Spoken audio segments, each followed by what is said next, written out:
오늘 이게 잠깐 짧은 시간에 모두 스님들을 위해서 무엇을 해야 될까 이렇게 곰곰이 생각해 보니까 지금 현재 우리가 처해 있는 불교, 현재 처해 있는 이 불교에서 나아갈 길에 대해서 한번 이렇게 고심을 한번 해봤으면 좋겠다. 그런 생각이 듭니다. 이 불교가 한참 열심히 공부를 하고 있을 때가 언제냐? 지금 근자로 보면은 모두 큰 스님들 다 계실 때에 모두 옛날에 청담 스님 모두 이렇게 모두 큰 스님들 계실 그때에 정말로 여법하게 절마다 가면은 어느 절에 가면은 절이 이쪽으로 가면은 염불하는 소리, 저쪽으로 돌아가면은 글 읽는 소리, 또 한쪽으로 돌아가면은 죽 비치는 소리, 이게 끊어지지 않고 이게 절에서 돌아갔고, 또 이제 결제를 하고 나서 해제를 하면은 참 대중이 모여서 그때에는 그렇게 다른 말이 없어서 그랬는지 몰라도 돌림법문이라고 해가지고 조실 스님이 제일 먼저 이렇게 법상에 올라서 법문하시고, 그러고 나면 그 뒤에 서열대로 전부 올라서 법문을 하는데, 그러면 이제 아래 앉았던 대중들도 전부 돌아서서 여기 한 번씩 올라와서 해서 법문을 하시고, 그리고 끝을 내는데 그게 이제 돌림 법문인데, 그 돌림 법문의 특징이 하나 있었어요. 근데 이제 그런 것은 좀 앞으로 좀 살렸으면 좋겠다는 것인데, 뭐냐 그러면은 여기 와서 법문을 하게 되면은 대중에게 자기가 법문을 하고 자기가 아주 공부 너무 하기 어려운 초학자들은 열심히 공부하십시다 이라고 내려가요. 그런데 그것이 끝나는 게 아니라 열심히 합시다 해놓고는 저한테 물어볼 게 있으면 물어보이소 또 이란다요. 그러면 열심히 합시다 한 사람이 물어보면 뭐라고 대답을 해야 되나요? 그러니까 물어볼 것도 없죠, 물론. 그런데 물어보라고 꼭 한다는 점이에요. 그러면은 이제 조금 법문을 5분, 10분 했던 스님들은 법문하고 나면은 질문이 쇄도합니다. 이제 질문이 쇄도하면은 그 질문 때문에 이 법회가 굉장히 오래 가요. 아침에 시작해가지고 저녁 때까지 점심 공양하고 오후에 이어지는 경우가 상당히 많이 가고, 이제 그거는 우리는 나는 체험을 못 해봤는데 어떤 곳은 며칠 이어지기도 했답니다. 그거 그렇게까지는 체험을 못했어요. 근데 오전에 시작해서 저녁 때까지는 했어요. 저녁까지는.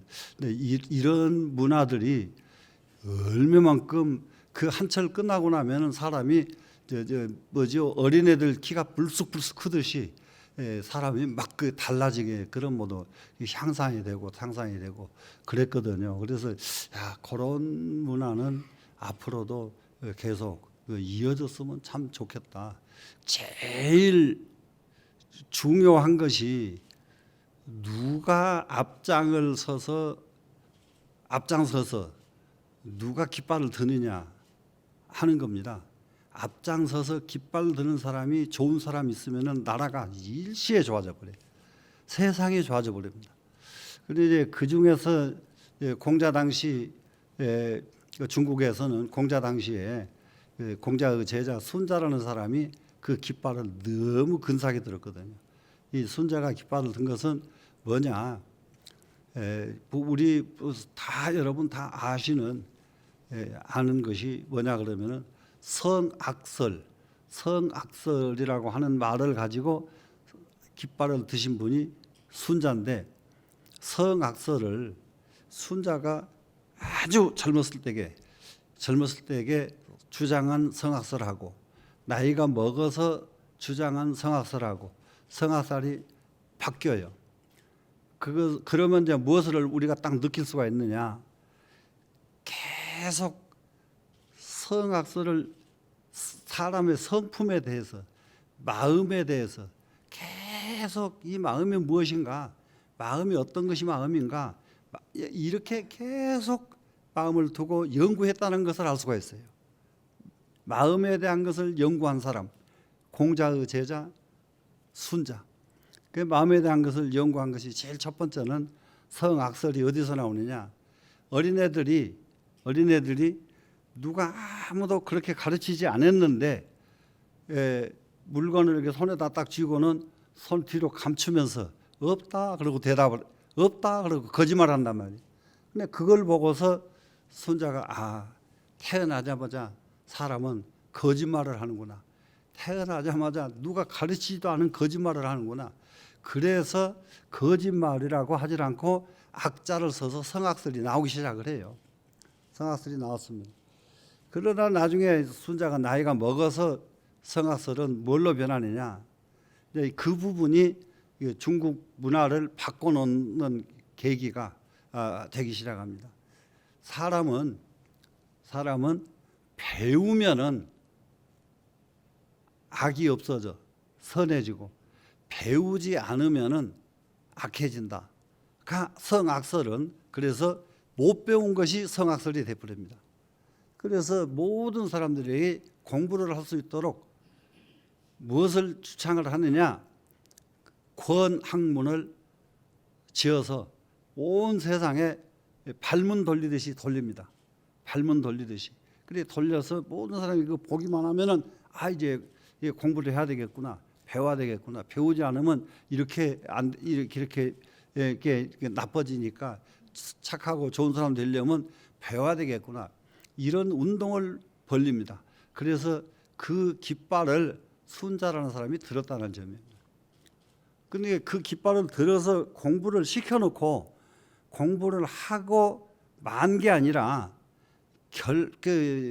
결말까지 냈어요. 어떻게 냈느냐? 다 공부를 하고 공부한 사람을 써주지 않으면 누가 공부를 하겠느냐? 그래서 공부한 사람을 쓰는 방법이 뭐냐 그러면은 최초의 과거 제도를 만든 사람이 순자입니다. 그렇기 때문에 공부라는 것은 시켜놓고 공부한 그 공부를 다시 과거를 치러서 발탁해주는 이렇게 순환을 시켜줘야 누구든지 공부를 하고 그리고 과거 제도가 있어서 좋은 사람이 벼슬에 등정을 해야 나라가 잘 좋아진다. 이렇게 생각해가지고 과거 제도를 딱 만들어서 우리나라처럼 그런 과거 제도가 아닙니다. 굉장히 아주 철저했어요. 신분 가리지 않고 누가 됐든지 간에 과거에 합격만 해라. 합격만 하면은 네 신분은 바뀐다. 이게 순자의 과거예요. 순자 과거. 그래서 거기에서 이제 과거에 합격한 사람들이 수 없는 사람들이 새로운 제후가 수 없는 제후들이 나옵니다. 이제 중국은 제후가 많은 나라니까 제후 중에서 제일 큰 나라가 천자 국가가 되고 나머지 나라들은 전부 제후 국가잖아요.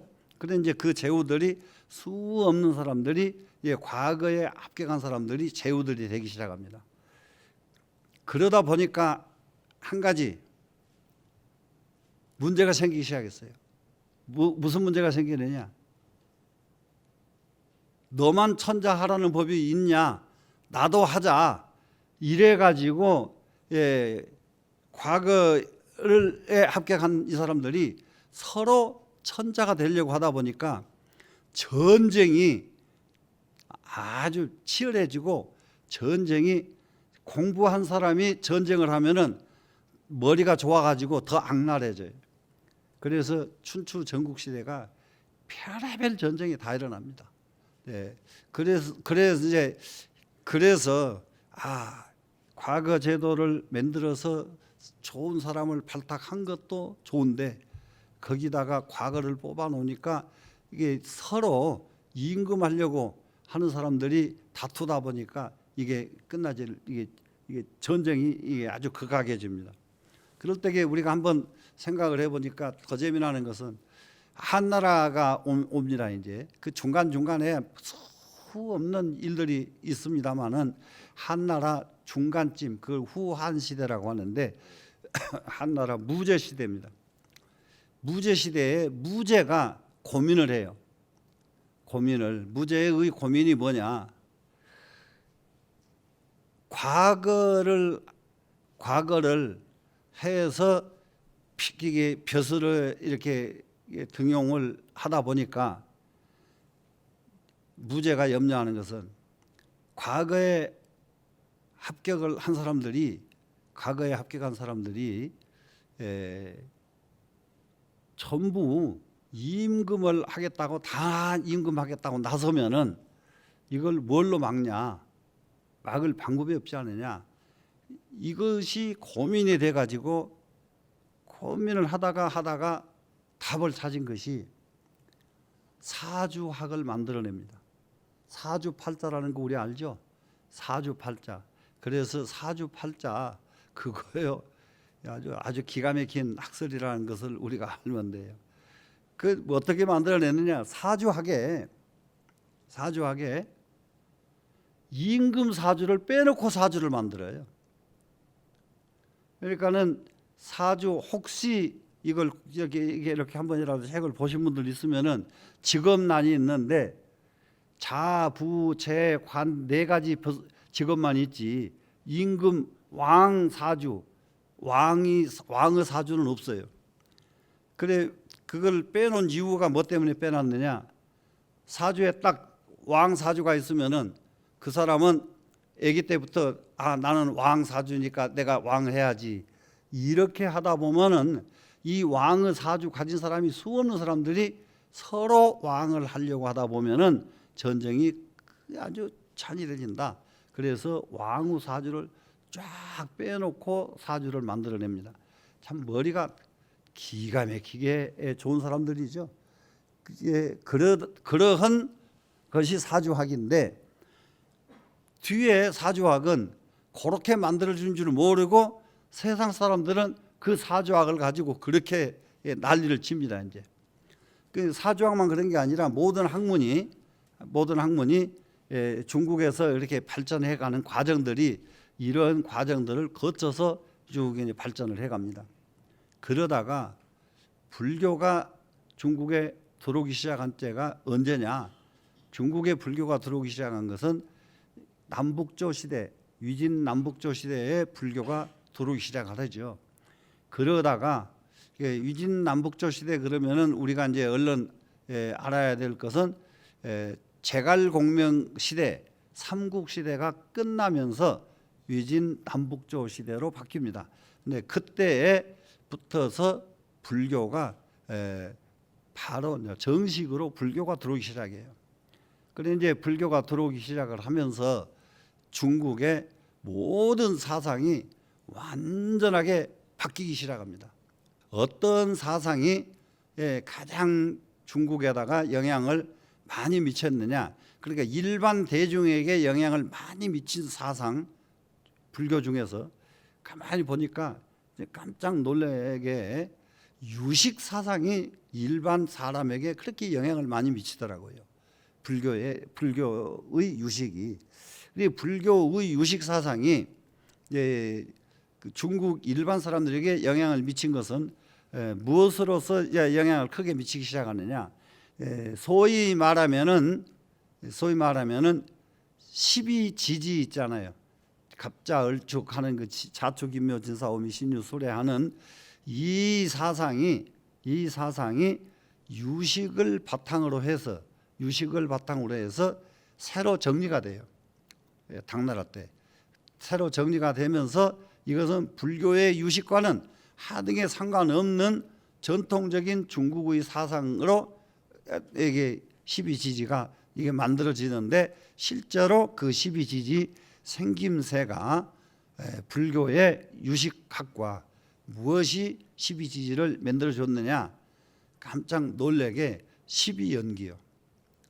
12연기가 연기와 유식이 중국 사람들에게 하나의 큰 사상을 만들어줘서 그것이 가장 일반화된 사상이 됩니다. 일반화된 사상으로 이렇게 만들어져서 중국의 모든 일반 사람들이 이 불교의 12연기법과 유식 사상을 모든 사람들이 쉽게 따라서 알 수 있도록 이렇게 정리가 돼갑니다.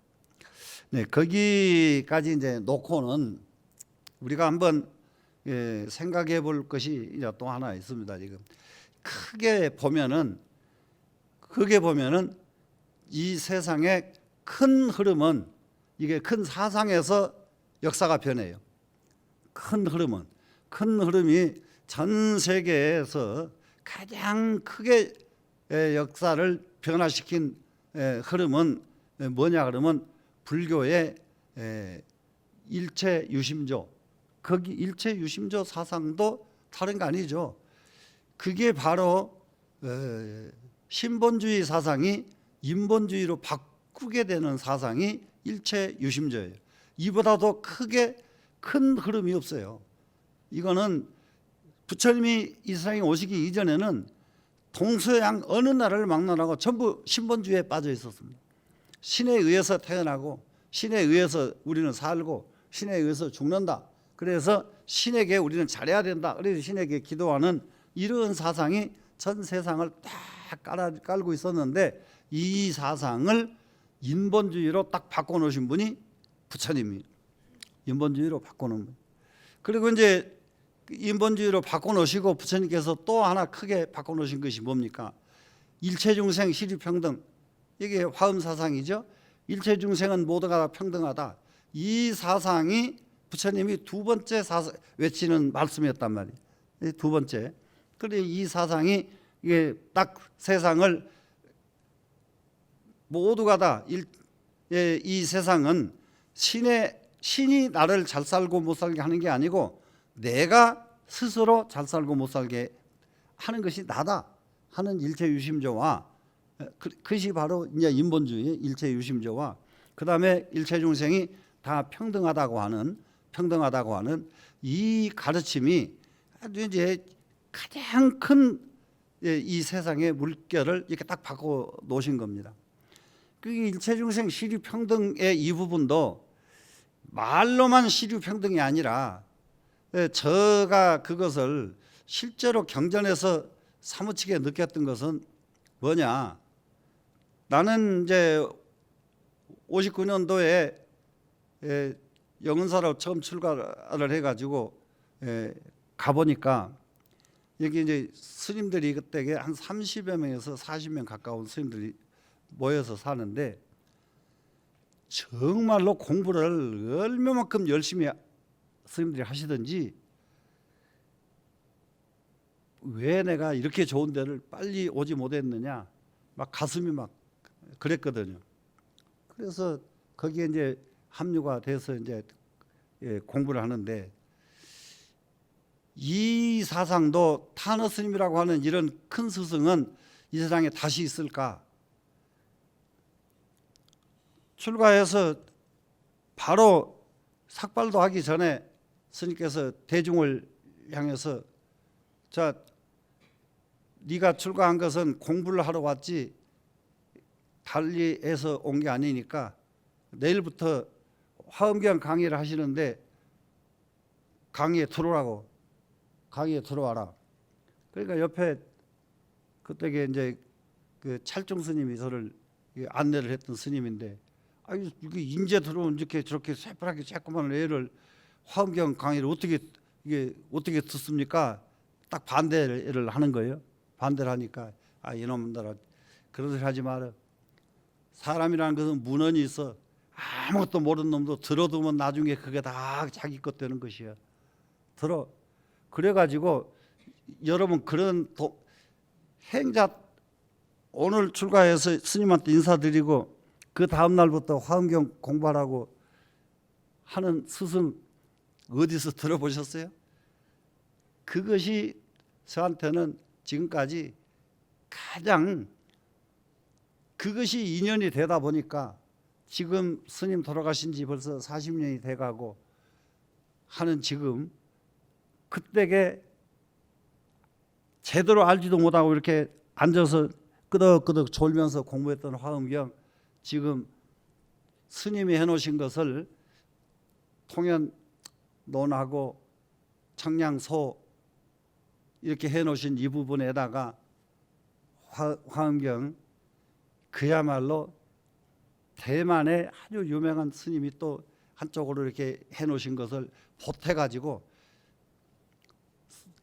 청량소, 스님이 해놓으신 청량소, 그 대만의 그 소론 찬요에서 청량소를 딱 해놓은 것 보면 우리 스님이 해놓으신 것을 해놓은 것보다 대만 스님이 해놓은 것이 더 잘된 부분이 있어요. 글을 보면은. 그러면은 스님 죄송합니다. 이거는 스님 것을 뺍니다. 스님 걸 빼고 그 대만 스님 것을 넣고. 그런데 똑같은 적인데 청량소인데 대만 스님보다 우리 스님 것이 훨씬 좋아. 이러면은 대만의 그 스님한테 스님 죄송합니다. 스님 걸 뺍니다. 그러고는 우리 스님 것을 넣고 이렇게 이제 그게 청량소에서 통연론까지 다 이렇게 정리를 해서 지금 현재까지 절반쯤 작업을 하고 전체 작업은 다 끝냈습니다. 지금 그래서 지금 윤문에서 완전하게 나오는 것은 책이 나오는 것은 내년이면 이제 그 화엄경 새로 지금 나옵니다. 스님이 해놓으신 거기에다가 지금 젊은 사람들이 보고 이해하기 쉽게끔 지금 만드는 거예요. 그리고 나서는 강원에서 공부할 수 있는 강원 교재를 또 따로 거기서 또 만들고 있습니다. 그걸 그렇게 작업을 할 수 있었던 게 행자 때 너 와서 이거 들어 해가지고 가서 이렇게 끄덕끄덕 졸면서 들었던 인연이 있기 때문에 그것을 그 작업을 하고 있는 거예요. 지금 하고 있고 지금 다 그 작업이 지금 다 끝나서 지금 내년이면 그것이 완간이 됩니다. 뭐든지 인연이 있는 것이. 또 하나는 영은사 대중들이 한 사람도 빠지지 않고 금강경을 다 외워요. 그때 제가 행자 때인데, 그래 나는 행자를 61년까지 행자를 해서 59년 겨울부터 61년까지 행자를 계속했어요. 행자노릇을. 전체 대중이 금강경을 다 외우는데 나도 따라서 금강경을 외웠죠. 그래서 행자 때 개 받기 전에 금강경 다 외우고 그렇게 한 인연이 지금 박물관에서 금강경 전국 강송대회를 해서 전국에 지금 해인사 말사는 부산에 한 말사에서 금강경 다 외운 사람이 한 1,300명 돼요. 부산에. 부산 분들이 참 대단하긴 대단합니다. 그리고 이제 대전, 여기 강릉, 전라도 할 것 없이 처처에서 금강경 외운 사람들이 끝도 갓도 없이 외우고 있는데, 그렇게 하게 된 계기가 행자 때 금강경을 그렇게 열심히 외운 그 뒤에 이게 금강경 강송대회를 하게 되더라고요. 젊었을 때게, 지금 스님들 젊었을 때게 중요한 것이 무조건 정신이 험팍 빠져서 미치도록 공부하는 것이 있어야 돼. 그러니까 금강경에 올 때에는 그 영은사 대중들이 저를 굉장히 좋게 여기는 사람들은 저를 보고 수벌이라고 그랬고요. 왜 수벌이라고 해요? 금강경에 수벌이가 많이 나오니까 금강경 읽는 소리 듣고는 수벌이, 야 수벌이 이리 와. 그런데 저를 자꾸 도량에서 시끄럽게 글 읽는 소리가 너무 시끄럽게 하니까 그게 밉게 보는 스님들이 있어요. 사람이요 아무리 좋은 것도요 좋아하는 사람이 있고 미워하는 사람이 있어요. 그 밉게 본 사람들은 수불이라고 안 그러고요 하이고라고 해요. 금강경에 하이고가 제일 많이 나오잖아요. 하이고 이리 와.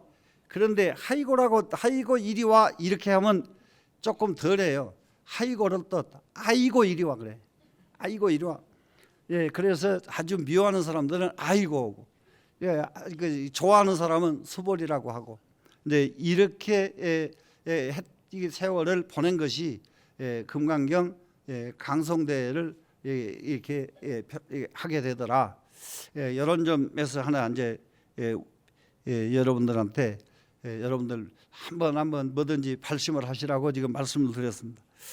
그리고 나서는 이게 중국 역사에다가 좀 관심을 가진 것은 정말로 얼마나 가난했으면은 우리 동네에서 저는 그 서당을 다니는데 예전을 낼 수가 없는 상황이 왔어요. 예전이라는 건 뭐냐 그러면 요즘 말로 하면 학자금이죠. 학자금을 그때에는 쌀을 내는데 이 쌀을 낼 수 없는 상황에 이르렀는데 이제 그를 배우기를 소학 배우다가 통감 또 배우다가 이렇게 배우다가 끝을 못 내요. 끝을 못 내고 이렇게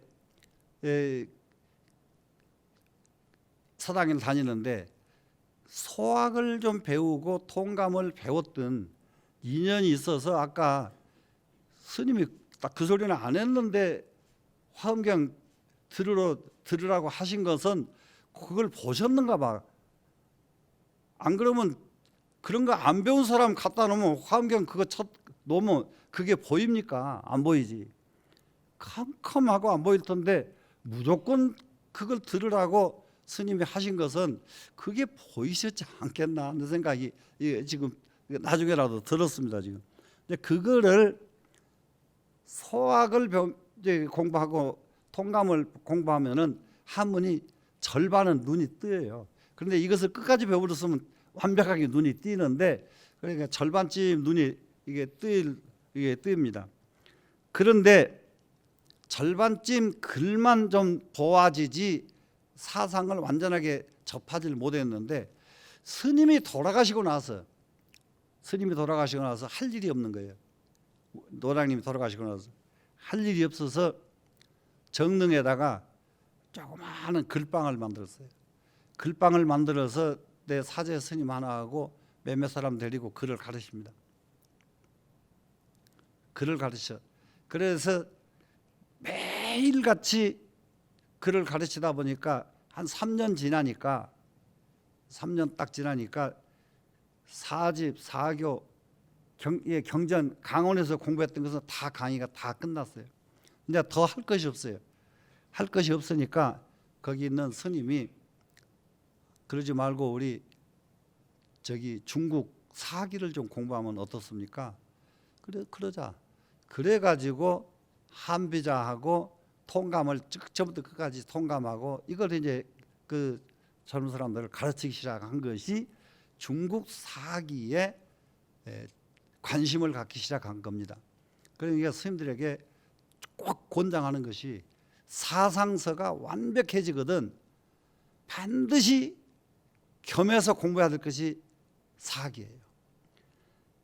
역사서를 정말로 지금 현재 우리나라 역사서가 전부 삼국유사, 삼국사기 이게요 너무 단편이요. 우리나라의 사기가 이렇게 5,000년 역사하면서 이렇게 단편인 나라가 없어요. 이 문제를 저는 가장 강력하게 스님들이 발심을 해야 될 것이 뭐냐? 스님들이 발심을 해야 될 것이 상고사는 스님들이 책임을 져야 됩니다. 스님들이 상고사를 일반 사람들을 하라고 하면 일반 사람들은 돈 안 생겨서 상고사 할 사람이 없어요. 그러면 스님들은 돈이 안 생겨도 중은 먹고 사니까 돈 생기는 것 안 하고 상고사를 스님들이 해야 된다. 그래서 우리나라 상고사는 스님들한테 가면 해결된다. 이 소리가 나왔으면 좋겠다. 상고사는 우리가 해결한다. 우리가 해결한다. 자, 우리는 이 땅에서 태어나가지고 이 땅에서 우리가 먹고 이 땅에서 이게 쉽게 말해서 신세지고 사는 거예요 지금. 거기에 대한 보답을 상고사를 우리가 완벽하게 해결하는 것으로 우리가 보답을 해야 되겠다. 이런 마음을 가지고 상고사를 우리가 딱 정리를 해서 정리를 하고 나서 사상을 딱 정리를 해줘야 됩니다. 그러니까 그 이유가 뭐냐 그러면은 해보니까 이런 게 있어요. 중국 역사에서 하나라, 은나라, 주나라 이 3대 시대입니다. 3시대를 약 2500년이 가요. 3시대가. 그런데 하나라와 은나라 그리고 주나라에 이르러서 주나라는 문왕의 아들이 세워서 약 500년 이렇게 가던 나라가 주나라입니다. 주역을 만들었다 하는 주나라. 근데 나라는 어떻게 나라를 다스려야 되느냐? 이럴 때에 수없는 나라 다스리는 방법이 나오는데요. 가장 현실적으로 나라 다스리는 법을 가장 잘 기술한 사람은 한비자예요. 중국 역사에서 한비자 22에서부터서 27살 5년간의 나이에 그 어린 나이에 기록해 놓은 한비자의 문장에는 전부 나라 운영 잘 되는 방법만 다 기술이 됐어요. 다 기술이 됐는데 그 한비자의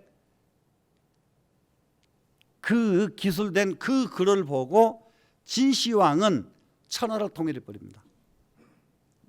진시황이 천하를 통일한 것은 한비자의 사관 이걸 보고 천하 통일을 해요. 진시황은 그런 정도로 나라를 잘 세우고 나라를 잘 다스릴 수 있는 법이 한비자 손에서 정해졌다. 그런데 진시황은 왜 43년 만에 망해버렸느냐? 한비자가 나이가 27에 죽었는데 한비자가 안 죽고 살았더라면은 나라를 통일을 했으면은 운영하는 방법을 기술했어야 되는데 한비자는 통일하는 데까지만 기술하고 운영하는 방법이 기술이 아직 안 됐어요. 그런데 죽고 없으니까 진시황은 그 길로 망해버립니다. 그러면 나라 그냥 다스려지는 게 아니에요. 이렇게 깃발을 누가 세워준 그 깃발에 의해서 나라는 길게 갈 수도 있고 짧게 갈 수도 있고 그럽니다. 그럴 때에 가장 나라가 완전하려면은 이렇게 욕심 없는 종교인들이 다 세상에 진짜 이만큼도 욕심 안 가진 스님들이 역사를 정리를 해주고 스님들이 깃발을 딱 들어준다면은 그 나라는 세계에서 가장 위대하고 가장 훌륭한 나라가 될 것 같아요. 그래서 스님들이 누군가가 제 오늘 이 얘기에 야 역사 그거 나 한번 해보고 싶다 이런 분이 나왔으면 참 좋겠다 하는 생각입니다. 그럴 때 이제 굉장히 중요한 것은 당나라 얘기를 안 할 수가 없는데요. 당나라가 천하를 통일해 놓고 나라가 뭘로서 나라를 다스리느냐? 당나라는 번진 정책이라고 해가지고 번진 정책은 국경선 강화 정책입니다. 국경선을 야물지게 만들어요. 번진 정책. 그러니까 아주 요즘 말로 말하면은 개미 새끼 한 마리 못 들어오는 거예요. 얼마만큼 국경선이 튼튼하든지. 그랬는데 당나라가 망해버리잖아요. 외부에서 쳐들어오는 것은 아무도 없는데 저그들끼리 싸워가지고 망해버려요. 저그들끼리. 그래서 당나라가 망하고 나서 새로 세워진 나라가 그 유명한 송나라인데 송나라가 나라를 새로 딱 세워놓고는 번진 정책 필요 없다. 번진 정책 필요 없다. 울타리 아무리 강하면 뭐하냐. 자기들끼리 싸우면 그만인데 절대로 자기들끼리 싸우는 일이 없어야 된다 해가지고 세운 정책이 거기는 도덕 정책이잖아요. 도덕을 아주 그러니까 주자다, 정명도, 정의천 이 사람들은 전부 도덕군자들이에요. 도덕군자들. 전부 도덕을 탁 세워놓으니까 전부 앉아서 이렇게 흥야라 부야라 이렇게 맹자왈 공자왈 이러고 앉았고 이게 태평이죠. 얼마나 좋은지 몰라요.